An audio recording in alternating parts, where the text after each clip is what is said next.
You have found Authentic Business Adventures, the business program that brings you the struggles, stories, and triumphant successes of business owners across the land.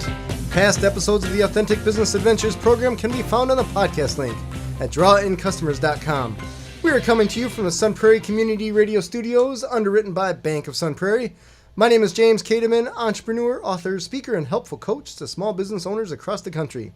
Today we are welcoming / preparing to learn from Niki Conkle, the owner of Hair Salon in Sun Prairie. Niki, how are you doing? I'm great. How are you? I'm doing fantastic. I've been trying to get you on the show for the better part of since we started. Pretty much. So finally you're in the studio. This is awesome. Nailed me down. So that's right. You're probably busy. A lot of stuff going on. Absolutely. So tell me a story about Hair Dice. How long have you guys been around? Hair Dice has been around since 2013, January 2013. Okay, so nice. You're talking 6+ years? 16 plus years. 16+ years? 13. No, 3. Oh my goodness.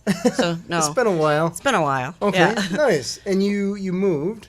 I know you're at moved. one location, then you had to move to a different location. Right. We started out in Wyndham Hills subdivision just behind Gus's Diner in the strip mall there. Oh, that's right. I forgot all about that. Years and years ago. And actually when we started, I wasn't an owner. I was just a manager. Oh, really? Yep, Okay. was hired on as a manager. Well, that's a perfect segue to how did you become the owner of Hair Dice? Right. Well, I was looking to maybe get back into more of a public customer service setting. I had left the salon business for a while, and my kids were little, and we lived right down the street from this, and I had contacted my old business manager, I guess, for a salon I worked for, and asked her if I could use her as a reference. I was actually looking to get into party planning or really? something along that lines. Hold on. So starting your own business, though? Not necessarily. Working for a company maybe, or planning their events, sure, that type of thing. Okay.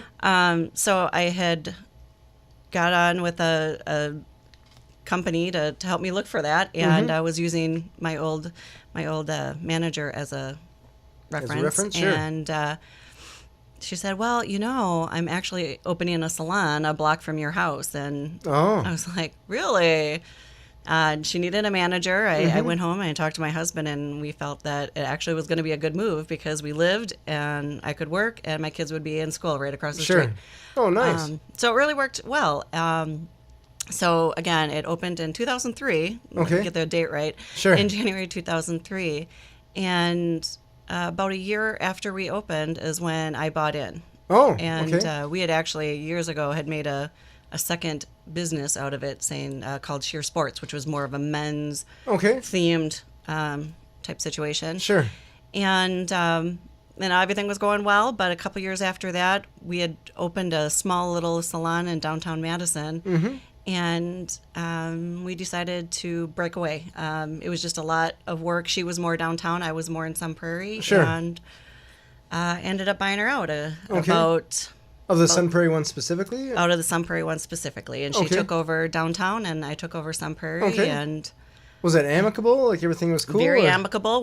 We still talk today. She still comes in and helps us out occasionally. And nice. So, yeah. She's still running the downtown one? Yep. She had since moved and is in another location as well. But, nice. Yeah. So it was really good. Very cool. That was kind of how I made my entrance into the business owning world. Sure. I guess. Was there ever any desire to own your own business, or did you just plan on being a manager and taking care of it that way? I think we always desired to maybe be our own boss someday, because there's all those good things out there. Because right. Us bosses can be a pain. Yeah, I mean you make tons of money and you get to choose your own hours, and that's totally just start your own business. That's exactly how it works. Exactly from day how one. It works. Little did I know that that's not the case, but but no, we so we're still friends, and that's kind of how it got started. So tell me a story here.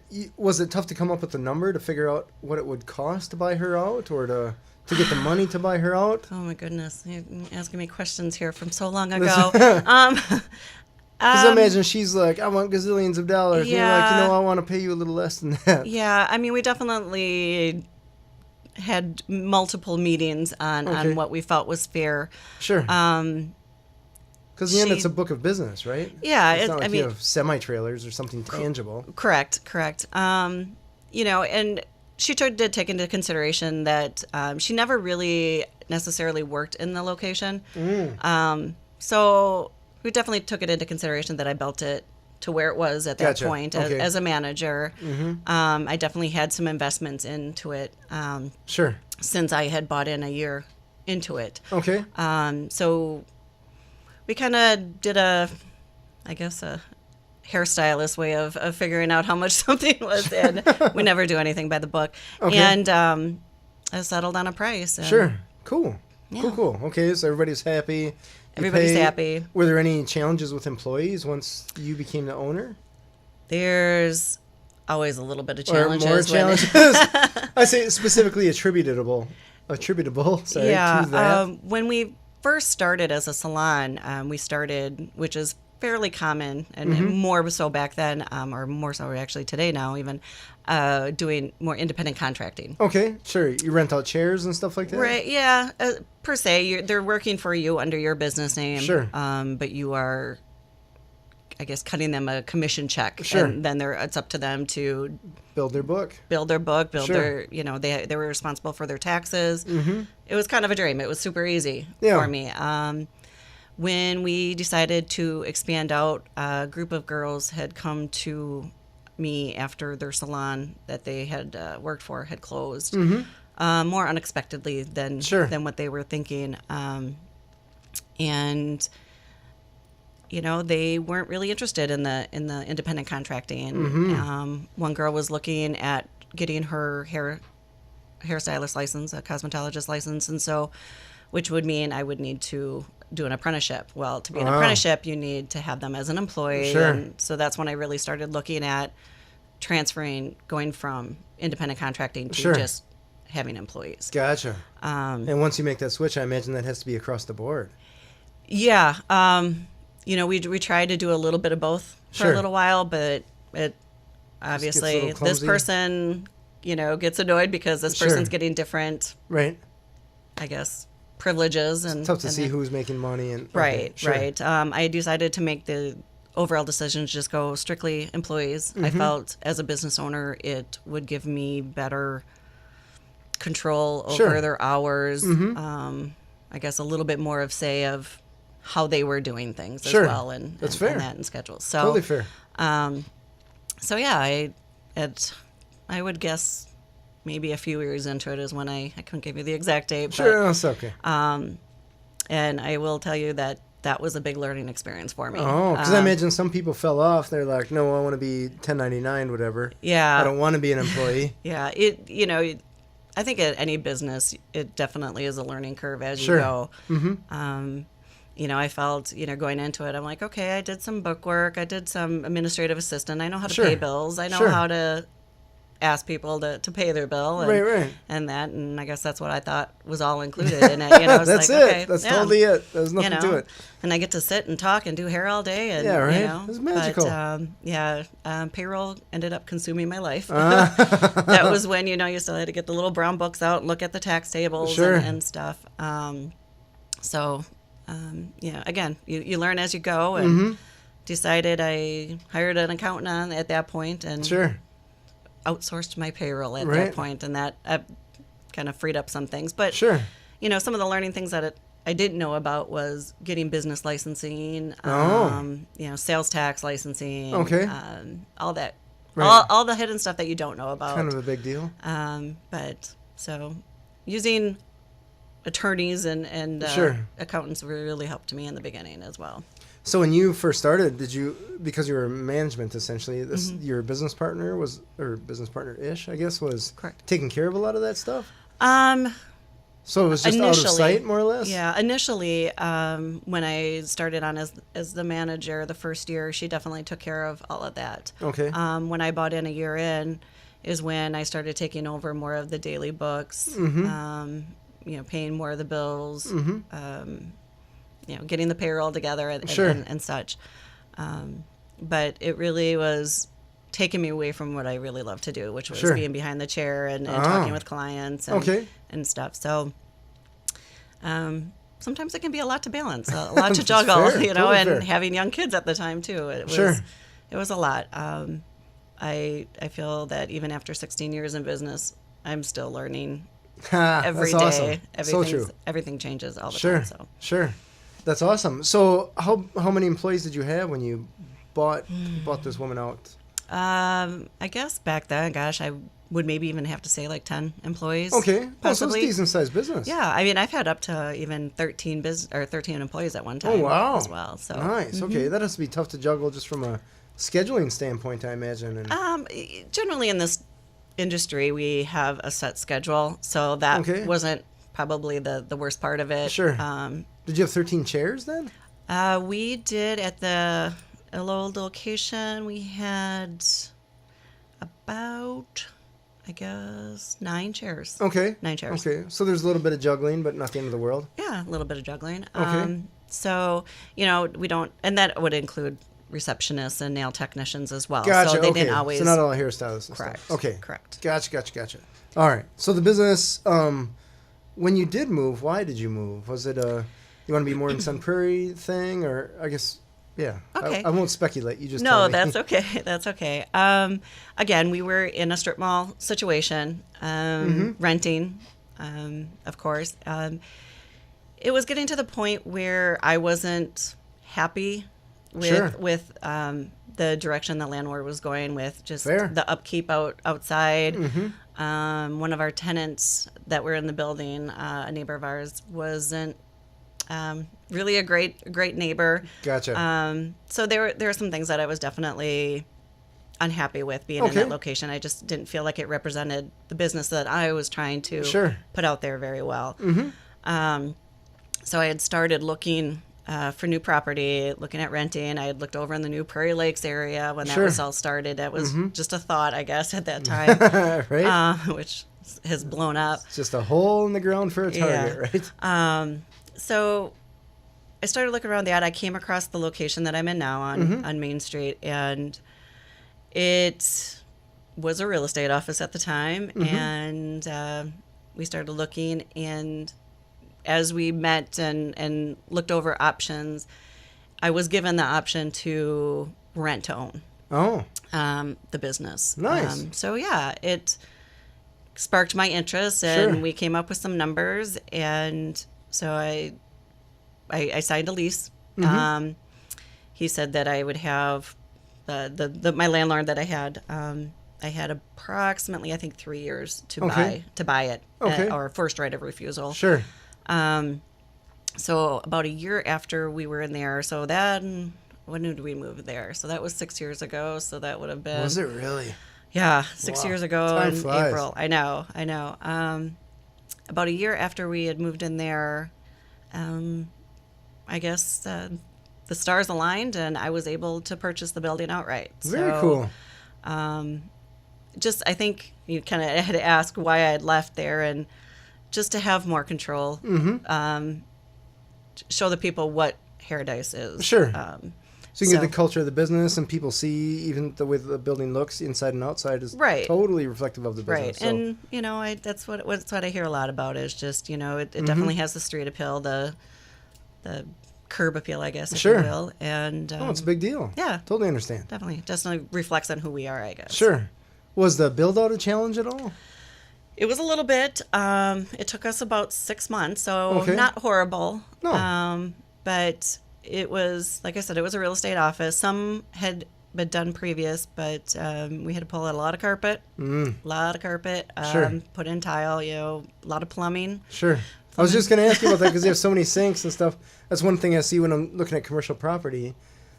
Any hair place has tons of plumbing. Yeah, tons of plumbing. So that was a little bit of a challenge, but it worked out okay. We do have basement access, so we do have a basement. So they were able to get down and through there. And so we did a lot of the work ourselves too. A lot of sweat equity into it, so makes you appreciate it a little bit more, I think. But definitely. So a lot of painting, changing it to our style, I guess, and then we didn't need the whole building, so then at that time too, we had decided to drywall off some area and make a rental unit as well. So, very cool. So at that time, I had actually created a real estate, I guess, or a commercial rental business as well. So nice. And has that been okay, renting out commercial property? Yeah, yep. We had a tenant not too long after, which I've had for the last, I guess, 6 years. And now he will be leaving. Okay. And getting a new tenant in. So. Sure. Well, the old in with the new. That's right. That's just how rentals work. That's right. So I did want to ask you, because you have a ton of construction going on next door. Yes. Has that been disruptive at all, or? Yes. I don't even know what's going up there. It's more apartments. Oh, okay. Yeah. We need some. Yep. Okay. We need some more we need people to eat all the pizza in town. Sure. So, but yeah, it's, it feels like we've been dealing with construction for a while because we had it going on across the street from us as well. You did. Yep. And now the grocery store closed, turned into St. Vinny's. St. Vinny's, yep, sure. Yep. And then shortly after that, then they bulldozed the vacant lot there. That's right. Which, and a lot of customers ask us, do we like the apartments? Do we not like the apartments? Mm-hmm. It's people that need their haircut, right? Right. Yeah, I definitely welcome the prospective clients. Right. However, I do get concerned with the traffic. Traffic is a thing. On Main Street, yeah. Our clients already sometimes can sit a little longer than they would like to. Yeah. You avoid making a left turn out of there. Yeah. It can be difficult some days. And with the constructions that's there now, sure, it does harbor a little bit of our view, or makes a little bit of I should say, a hazard when you're pulling out of the parking lot because you can't necessarily see to the left very well. Mm-hmm. I've come in where certain companies that are working with them will block off part of our parking lot. Oh. So I have to let them know that they are not allowed to do that. Yeah, you can totally do it. It'll just cost you $1 million a minute. Right. And that was one of my biggest concerns too when I did find out that there were more apartments going in next sure. door. I know they originally had talked about not having enough underground parking spaces, so they're going to have some on top, which then I get concerned, are they going to have enough parking, sure. period? Are they going to start parking in my lot? Yep. So I definitely have concerns. And sure.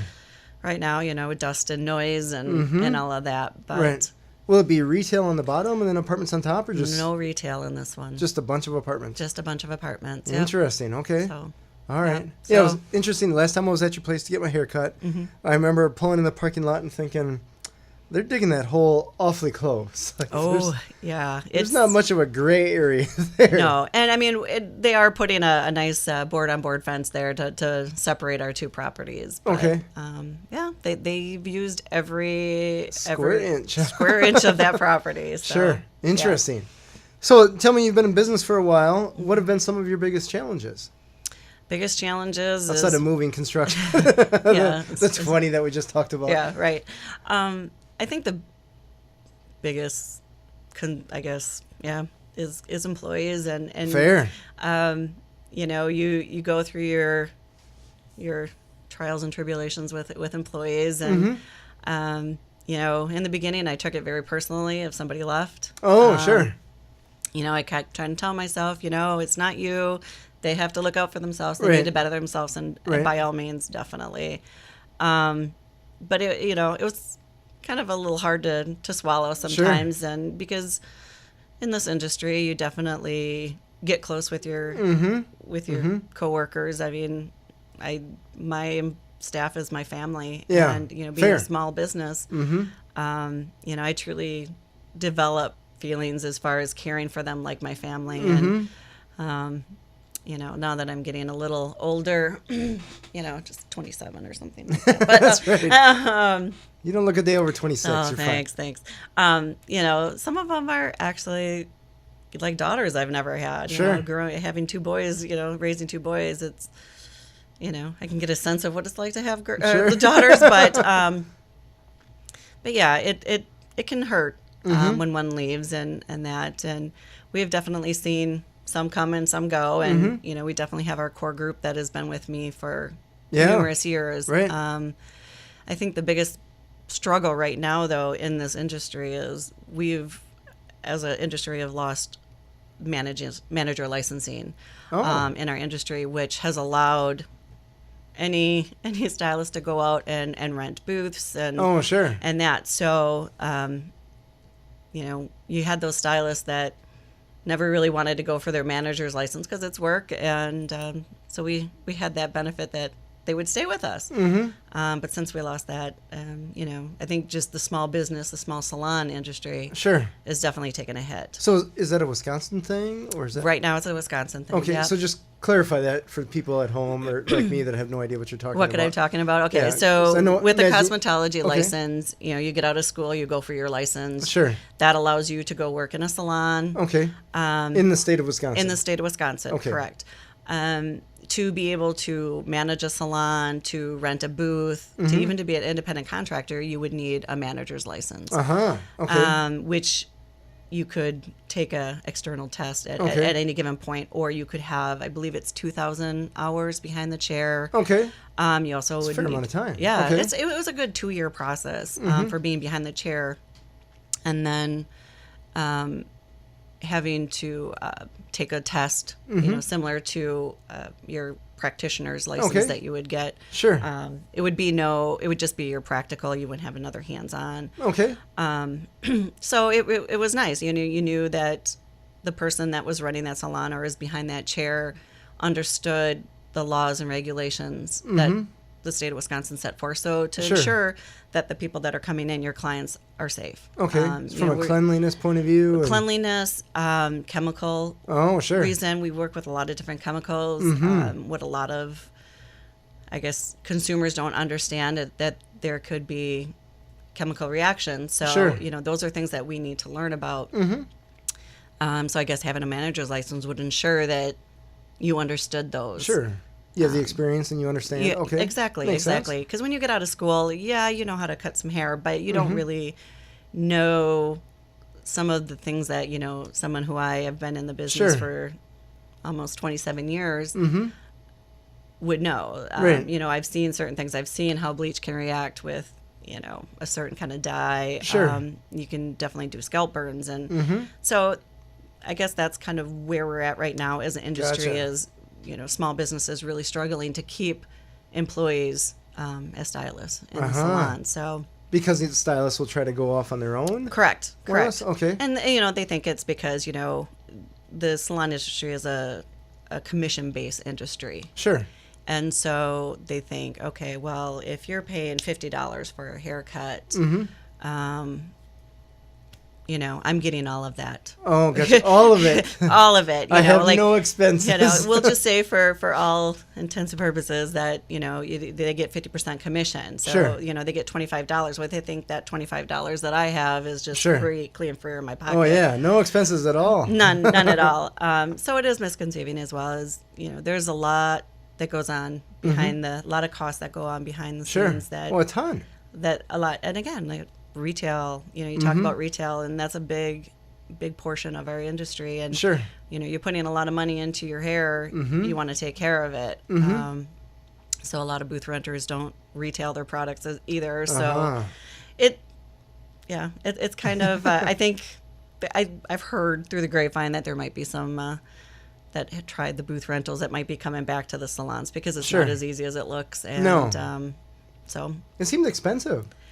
My sister's what do you cosmetologist? Cosmetologist, hairstylist. Sure. Yeah. So she's bounced her own. Most recently, she's in Eugene, Oregon, and she's telling me about the prices to rent a chair or rent a building. She even looked at that small space, and just going through the numbers. Yeah, right, and you have to think about liability insurances. You have to think about well, I may not use this particular color on hair, but you need to have it just in case that one person comes in. Right. So there's a lot of overhead that a lot of people don't think of. Yeah, it's overhead and the risk versus reward, and there's something to be said for guaranteed income. And I was like, let's just look at capacity. How many haircuts or colors or whatever can you do in a given week? Right. So what's the most amount of money you could possibly bring in from a revenue standpoint, and then just work it backwards from there. Right. I had a hard time justifying the risk. It is, and if you don't have clients, you're not making money, and and that's what I try to explain too. To obviously everybody wants time off too, and as a business owner, you have to try to pick and choose. Like, okay, I can only have one person off on this holiday weekend, or nobody can be off during prom, or it's just even with having 5 of us stylists in there. We definitely Sure. could use more, but one of my stylists said, well, we can handle the workload. And I'm like, but can we? Because Sure. it's like, we have very little room, or, you talk about taking time off. Well, I don't have the coverage, so you can't Sure. be off either. So, Sure. yeah, it's challenging, huh? it's a very, it is So very yeah, challenging. I guess in the end they're still trading money for time, so it makes more sense to. They are, but, I'm not being saying a that. commission too, it's like you're not going to get paid if you're not at work. Right, either. right. That's what I mean. Yeah, when you're renting a space, renting your chair or something like that, you're still trading money for time. And maybe on the top of that P&L, that number looks higher, but once you get to the bottom, maybe not so much. Right. So, at any rate, what do you do to attract employees to the business? Oh, well, years ago you could put an ad out on Craigslist Sure. or, put a sign out in the yard like I have, and, you'd have multiple Sure. inquiries, and you got to pick and choose. You got to, have them come into you and have themselves sell yourself or sell them to you. Now it's, as a business, we're trying to sell ourselves to Yes. the stylists. The tables have turned. They have turned. Not in a good way. Right. I had recently went to Madison College for the upcoming graduating class out of their Sure. cosmetology program, and there was, I believe, 12 graduating, which 12. Yeah. And so when you think There's probably 12, about 50 of you there waiting, just salivating for those right. 12. And right? it was. And, it's, what can I offer you as a Sure. small business? As a small business, again, when you're talking insurance and Oh, yeah. 'Cause and benefits are challenged, yeah. I try to look at what is going to be the least amount of impact on me, but make a benefit to them. Unfortunately, as a small business, I've never been able to afford healthcare. Sure. To provide my staff with You're healthcare. not alone there. That's still broken. Yeah, that's system is very broken. I would love to be able to provide that, because I think that this day and age is definitely a selling point. Right. I've tried to make up for that with offering paid vacations, a retirement plan. I match that up to 3%. Sure. I have been looking at different options. I'm now looking into providing them with a disability insurance, which Okay. isn't something that they've had in the past. Sure. Along with, the option to buy into like a life insurance policy, and that as well. So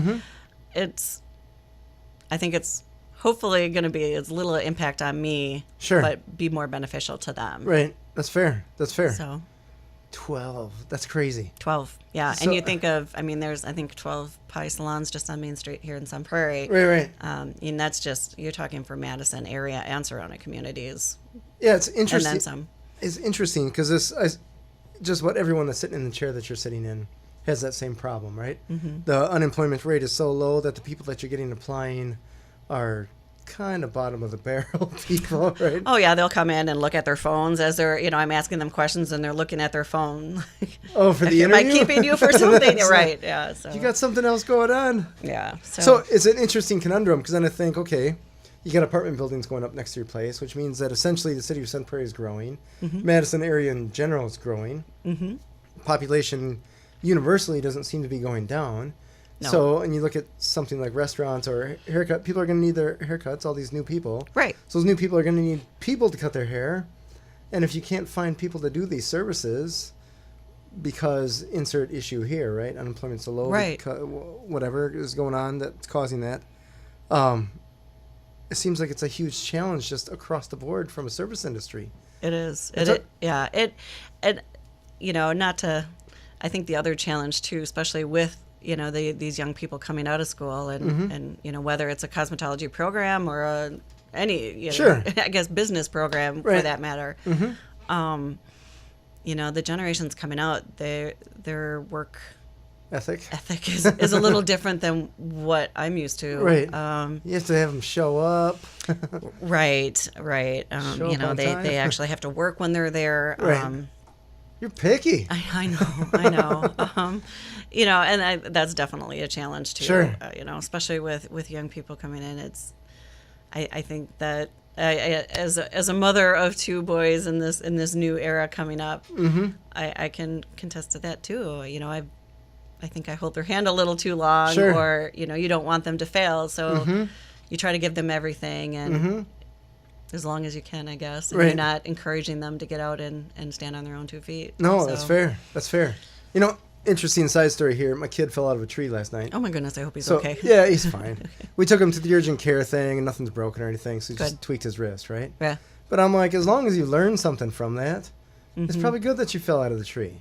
Right. Because that just means that you won't fall from a more dangerous place later because you learned Like, to make okay, sure if that I fell 5 feet, you know, Yeah, that just- hurt. I can't imagine what 20 feet would do. Yeah, these are the results, Yeah. right? So in the end, you kind of have to fail forward more or less, or just learn from mistakes and stuff like that. So when it comes to coddling kids, you see that, like, I've had employees where you just wonder, like, who are your parents? Right. Or where have you worked before that this is acceptable?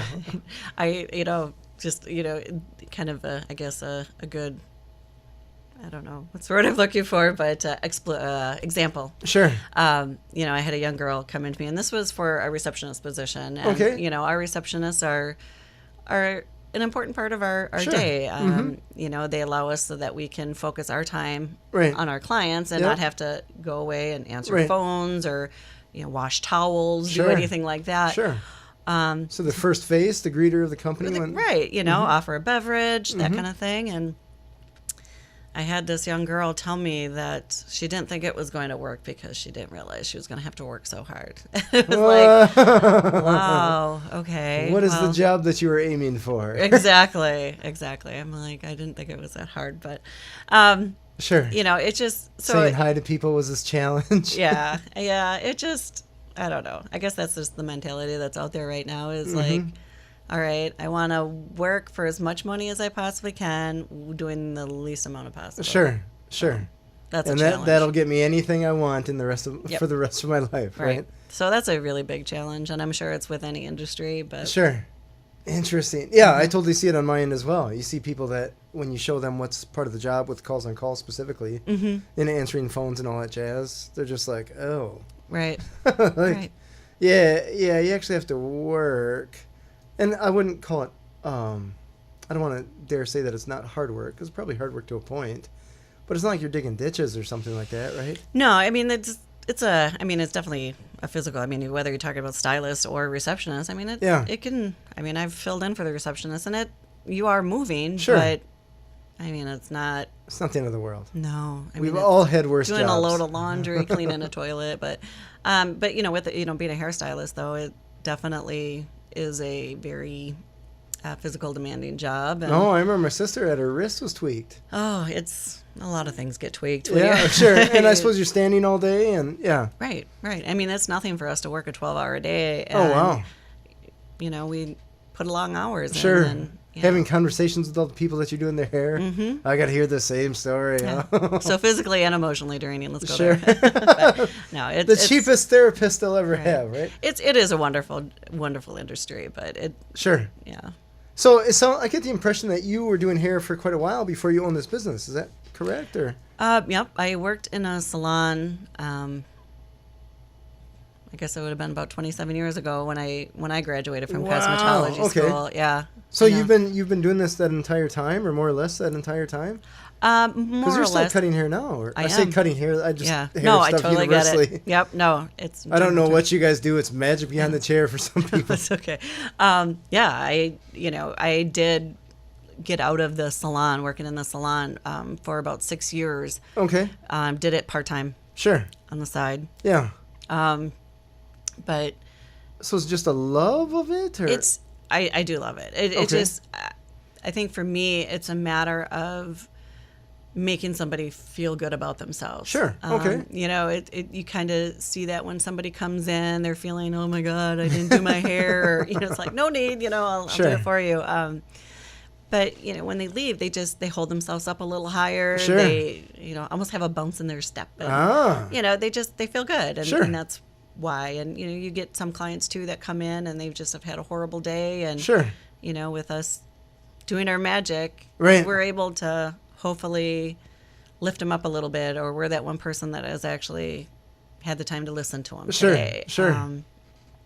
it's all over the place. So Nice. it's just whether you make them feel good because you have done their hair or their nails. Right. It always seems to put a smile on someone's face. That's fair. That's fair. So you that's enjoy why- that? That's super cool. Yeah. Yeah, I can tell you the neck rubs that you guys do. Oh my god. I'm just like, that's the best 30 seconds for about a month, right? Right. And that's it, you know. It's just so chill. And that's what I tell my staff, you know, when we have a staff meeting, it's, you know, we are in that industry that customers have choices. They can Totally. go anywhere. Right. Yeah, like you said, there's 12, Yeah. probably, whatever, I don't know. There's a Right. lot of them. There's a ton of them. And, you know, we need to be able to set ourselves apart. We need to give something to this customer that they're not going to get down the street. Sure. The full experience, the full package. Right.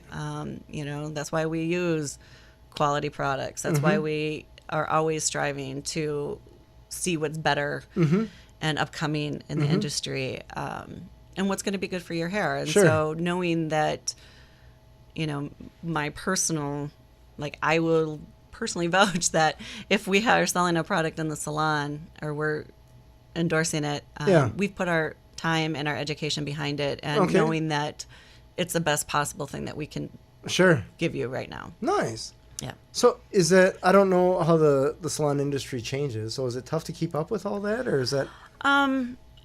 They're always changing products. They're always, you know, the biggest thing now, you know, a lot of people, whether it's, you know, ingested or even topical, the biggest thing is, you know, having products that are gluten-free. You say ingested?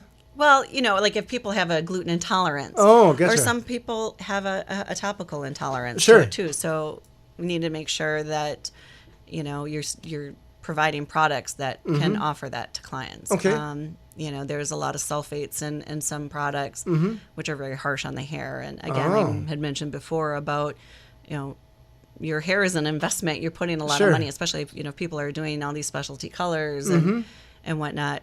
You know, we need to know that we are providing the support products so that their hair is going to stay, you know, luminous and and that. So yeah, we always are looking to provide the best. And Is it tough to keep up on hairstyles?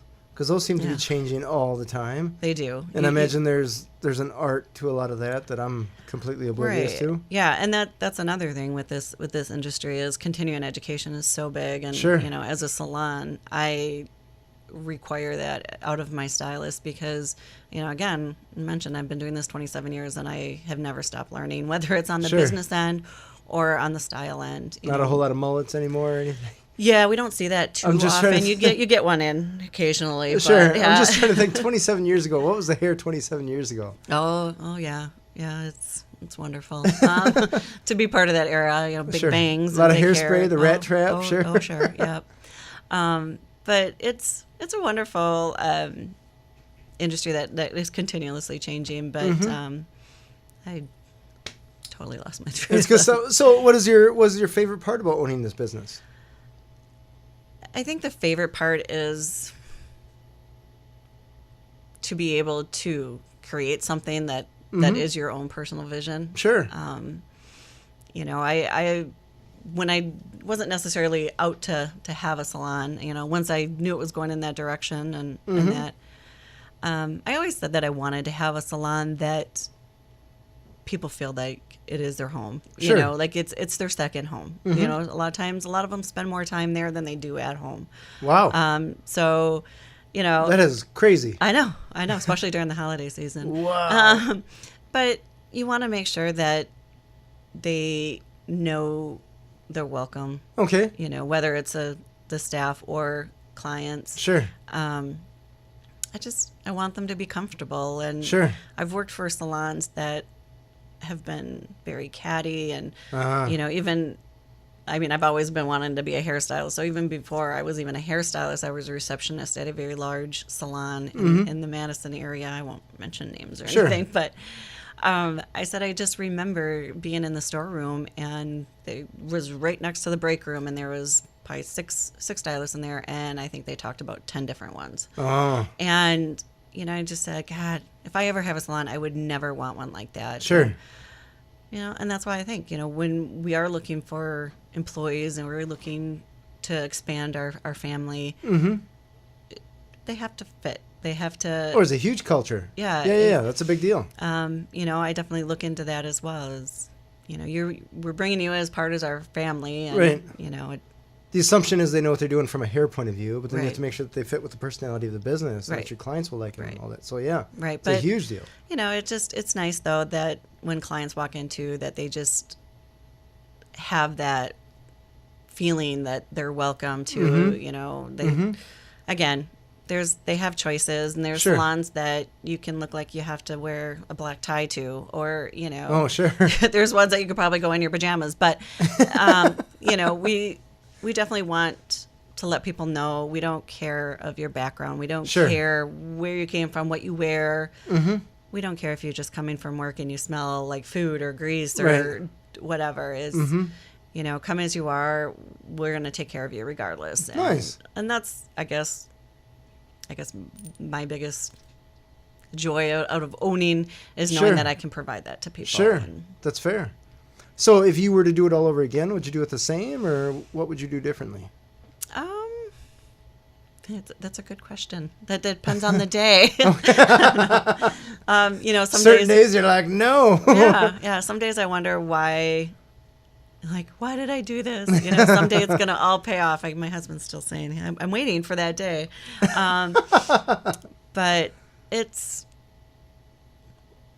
some days I wonder if I would have stayed out of the salon industry, Overall, if I would be as happy or, Okay. But even with the salon, I think, gosh, there are days I wonder, should I have even bought the business or the building and just rented a salon, rented a booth myself. But, I think that there's something to be said about talking amongst each other and bouncing ideas off each other. And so if you get me on a bad day, I'd be like, I would not do this ever again. But most days, especially with the staff that I have and that, I don't think I would change much of anything, because I think the things that you go through in life kind of make you who you are and where you are today. And I'm great. I do. I love my staff, and you have good days and bad days, but every business owner does. Yeah. There are days where you're like, oh, this is a deep hole. Yeah. What am I going to do now? Yeah. And other days where you're like, why doesn't everybody do this? This is magical. Yep. So, I have learned to focus my energies on things that matter and try to alleviate the stresses that don't. And, so that's something that I do personally. That is so awesome that you said that, because I've had some recent challenges in my business with we'll just call it competition and stuff like that. And in the end, I'm like, is there really competition? And some of my employees are like, you got to pursue this. You got to fix this, nip this in the bud kind of thing, set an example. And I'm like, that's just kind of focusing on negativity. And I don't want to deal with that negative energy, because once you do that, then I would treat that like anything else, where I would just want to push until I accomplished it. Right. And what is the goal there? Right? The goal is it's just a negative thing. I don't want to deal with that. Exactly. You could spend that same amount of energy growing in a positive direction than knocking somebody else down in a negative way. So. Yeah, I went to a class. I've been through different business classes in the industry, that are focused on salons. And the one thing that we use at our salon, and, it's kind of a joke, but, we tell them, stay out of the red, or, stay out of the funnel. And, they talk about this tornado that, when you talk about employees and stuff, and you talk about focusing on the negative, and that sometimes you have to remind them that, you don't want one person to ruin everything. And so you talk about this tornado, and you can picture going in a break room, and this person comes in and they're in a bad mood, and they're just stirring the pot, and they're stirring this tornado, and they're getting it going. And then the next person walks in, and then it's like they suck them in. And then, by the end of the day, the entire salon is all at each other and, whatnot. And so if somebody seems like they're heading towards the tornado or creating a tornado, we're like, get out of the red. Sound the siren. Yeah, sound the sirens. You're creating a tornado. And so it just, I don't know. You have to look at the positive. If you don't, it's, sometimes I even have to remind myself that too. And no, it's and fair. That's totally fair. yeah. It's interesting. I wrote the book, right, the Bold Business book, and in there I have all this advice in regards to stuff like that I give a lot of people. And there's sometimes when I have to go back to that and say, wait, what did I tell people they should do? That's good advice. I should probably take that. Right. And, even as a business owner, I've noticed too, and my staff has even told me, like, if something sets me off and I get cranky and that, it sets the mood for everybody there too. I bet. They just like, oh my gosh. Sure. Stay away from Nikki today. Right. Or you got to be on your game. I do. It's like I said, it's, I have to set an example sure. and be a leader and not try to bring the ship down. And sure. So it's a lot to take on, sure. for one person. And, I know it's going to sound corny, but it's like lately I've been trying to even meditate at night just to get rid of that negative energy and sure. so that I can start fresh. But, whether it's a client or a stylist or whatnot, people have lives outside of their jobs and sure. outside of their business. And at least you hope they do. Yeah, at least they hope they do. Yeah, there's some people that you do wonder about, but I'm finding that you don't know what people are going in their totally. life. And, so if they seem a little cranky, I don't know, I guess, as if a client was to come into me and as a stylist, I feel like it's up to me to help them feel better. Right. And, I've had clients too that they've been unfortunate enough to, catch me at something and I have clients that will take care of me too, and I think sure. that's kind of what it's all about, is creating relationships, and some of them are lifelong, and right. that's awesome. That's right. why I love what I do, because I feel cool. like I make new friends, not necessarily clients. I guess. That's fair, totally fair. Are you what? It sounds like we talked about a lot of stuff going on there. The driving force that you have, what motivates you to get out of bed and tackle this thing every day? Just knowing that people are depending on me. Okay, that's huge. Yeah. People being employees as well as clients. My clients, my staff. If I don't show up, what gives them the all of a sudden they have the out. Yeah, if you're not going to show up, why should I show up? Sure. And as well with clients, it's sometimes you got to be like, and I tell my staff that too. If you don't feel good, you got to ask yourself, how bad do I feel? Because you can always feel worse tomorrow. Sure. And, there's people that are counting on you. There's people, my staff is counting on for me to get out of bed and open the salon. My clients are counting on me because maybe they took the day off from work. They sure. had to arrange childcare. They had to, for whatever reason, right. Made it possible for them to be there too. And, sure. if I just blow them off and right. sorry, I can't come in today, or, right. it's a habit, then I'm not going to have a business right. and stuff. So, I know things come up and, if you're sick, you're sick, but right. It just... No, it's a two-way promise, right? It is. They promise really to do the job and you promise to pay them and take care of them. Right. So Nothing totally would make me happier than to retire and, be on a beach in Mexico somewhere. But, right. But, I can honestly say I love my staff. I love my clients. And I just want to make sure that they know that they can rely on me. Sure. That's fair. So. That's awesome. So what holds for the future for Paradise? Well, let's call it the next 3 to 5 years. In the next 3 to 5 years is beyond that, it's too soon to tell. Yeah, right, totally. I just want to keep on. I want to keep on building my business and creating a business that hopefully I can hand down to one of my employees. Sure. Interesting. Specifically, one of your employees. That's awesome. Yep. I always think that I have someone in mind, and not necessarily. It just, they work hard for me, and they they would take care of it. They would take care of your it, clients, and keep the culture going, and sure. Right. So my long-term goal is to definitely get into a position where I can work my way out of the chair, from behind the chair, and focusing on managing it and building the business. So, whether, I guess, if it's not one of my employees, somebody has a profitable and turnkey business that they can hopefully buy from me and help me retire someday. Nice. So all my hard work is going to pay off someday. But and your husband will be like, "Finally, Nikki." Yeah. Say, now somebody else is taking the getting the advantage of it. But sure. But yeah, I just we're just trying to be the Sure. best version of us we can be. Sure. Fair. So if someone was to start a hair salon business, let's just say it's not in Sun Prairie, right? Not direct competition. What is some of the advice that you would give them? Do your homework, as far as just the fine print, I guess. It's not all about just opening the door and coming in and doing hair. That there's Sure. a lot you have to look at. There's a back end.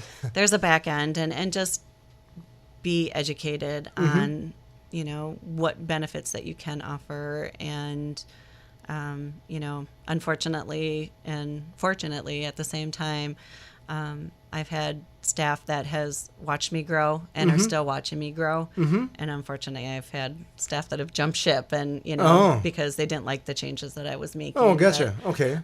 For better or worse? Or? For better or worse. And, and usually if I make a change in the salon, it's hopefully for the better. Right. That's the idea, but I guess you don't know until after the fact, right? Right. But just, and follow through with what you say. There's been a lot of things in the past that I'm like, oh, this would be really nice, and we talk about it, but, right. Life gets busy and then you just don't implement it. And, right. I think that that's definitely a fault on me that I've learned that I need to make sure that if I say I'm going to do something, I'm going to stick to it and do it. Sure. That makes sense. So if someone was starting a business universally on their own, not necessarily hair, what would you recommend to them that they do ahead of time? Or some advice that you would give them? Again, I just, be educated. I think that whether... it is starting a business or in what you want to do is, education is power. It's something that nobody's ever going to take back from you. And, it's... You own it. You own it. And when you're starting a business, you're never going to know everything. But, just know that you surround yourself with quality people and people that know what they're doing. And fair. Ask questions. Lots of questions. That's awesome. No such thing as being too smart. No. So the last question that I have for you, is about hair universally. If you were to give advice to someone that has hair, whether they use you guys or not, what would you tell them? Is there something that they should do or stay away from, or something that you see people do and you're like, oh, this... I guess, if it's to them directly about their hair is you want it forever, it's not something anybody ever wants to lose. I know, I'm losing mine, so it wasn't requested by me. Take care of it. There is value in quality salon products, and when we try to explain the benefits of it, know that it is coming from our heart and that it's not we're not trying to just hustle us on some whatever. Right. That there is a difference, and know that, but. And it's kind of a side note and just kind of what you want people to know, and especially about this industry and stuff is, I think the biggest, and I don't know if hopefully this is appropriate, but it's all good. Yeah, it's all good.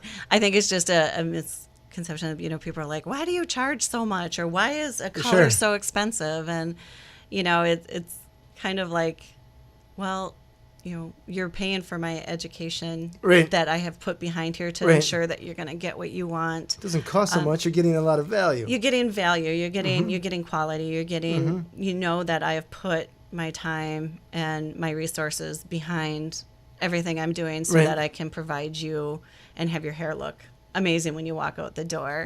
Because like I said, there are options, and, again, we're just trying to provide the best possible thing. So how much worse would you like it to look? Yeah, exactly. So that's awesome. Niki, well, cool. How can people find you? We are located on 1109 West Main Street in Sun Prairie. Okay.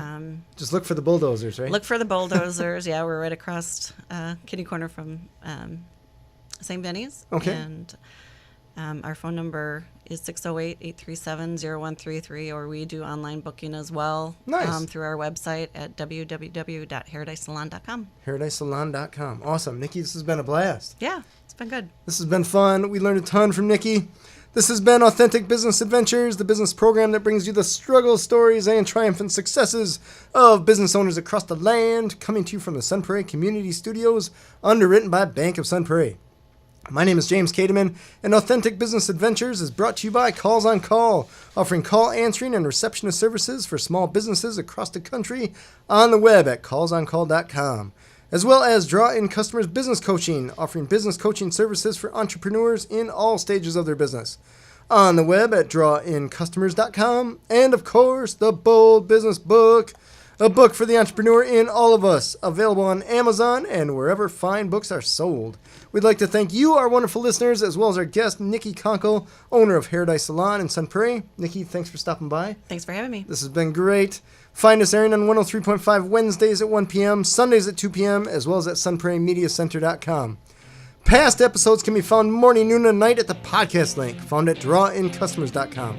Thank you for listening. We will see you next week. I want you to stay awesome. And if you do nothing else, enjoy your business.